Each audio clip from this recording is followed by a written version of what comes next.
All right, I'm going to walk you through the first unit, the Food and Culture Identity Project. So to start with this unit, you want to click on the unit overview. There are 2 days in this little mini unit here. It's going to give you some good practice in navigating through lessons. So for food influences and food culture, we're going to be looking at how each one of you is unique and different. This unit is going to teach you about food influences, but it's also going to give you a chance to get to know me and for me to get to know you. So at the end of it, you're going to create a short presentation about yourself. So you'll have day 1 and day 2. We're looking at factors that influences our food choice, specific examples of foods associated with the influence, and explaining how globalization has impacted your food choices. If you want to click the next, it will take you to the first day's lesson.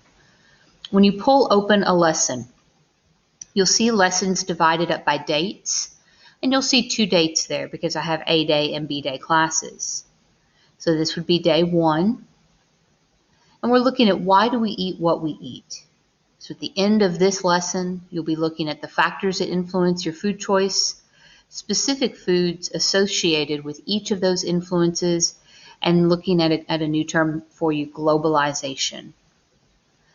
So when you scroll down on a daily lesson and you come to the agenda, these are what you need to work on for the day. I need to, and things that are underlined or in red that show up a little hand, those are assignments that are linked out of your pages.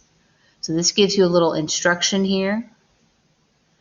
You're going to, it shows you step by step what you need to do and click on.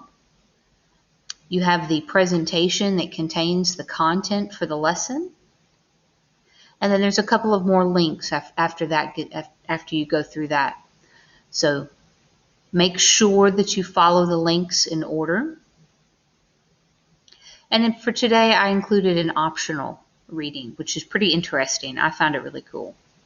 When you're done with that lesson, so on Thursday or Friday, then you would go to the second day lesson, and you can see that those dates are on those lessons. And for this one, it actually guides you through how you're going to create your own presentation. So I outlined the project. I outlined my expectation. I included an example. There's a link to your actual assignment, some vocabulary for the day. There's also a rubric included in there. So for all of your modules, they should be all set up in the same manner. You should see some dates. You should see some lessons. Whether you're going synchronously or asynchronously through them, you should just walk right on through once you click through that.